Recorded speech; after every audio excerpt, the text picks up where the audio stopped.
Something that we find people often struggle with kettlebell swings is making contact with the inside of the thigh, with the right area of the forearm.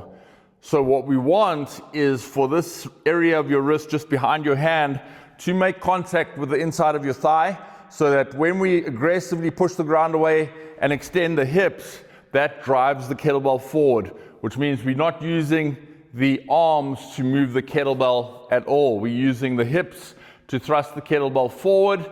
And the problem is that people will make contact too high up with the forearm, so closer to the elbow, and then what happens is they end up putting a lot of pressure on their back.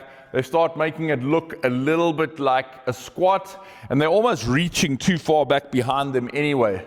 So again, what we want is for this part of your wrist to hit the inside of your thigh, and then we drive the ground away and stand up tall as aggressively as we comfortably can, push the kettlebell away from the body, and then obviously as it comes back, we wait, contact again and go again. So a tip that we can use, or a tool that we can use to help us get better at it, is we can take another kettlebell, and you don't have to use a kettlebell if you're a little bit nervous because it's hard.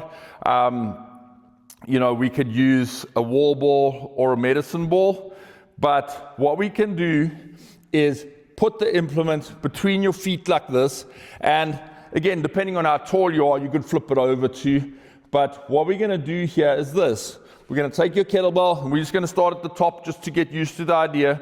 We're going to swing the kettlebell out, and as I swing the kettlebell and bring it back, I'm going to make sure that I don't knock that kettlebell that's on the floor over, because if I do, then I'm probably contacting too low or too high up on the forearm, closer to the elbow. So from here, we're just going to swing the kettlebell out.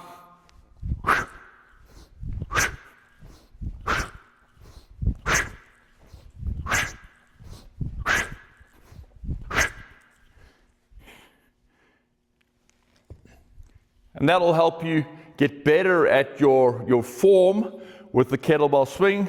Again, it's a slight bend of the knees, buttock backwards, upper body forward, and then we're driving the ground away aggressively to push the kettlebell forward.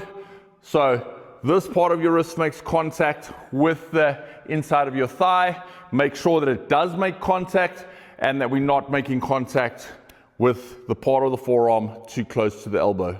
Try it out. Let me know what you think.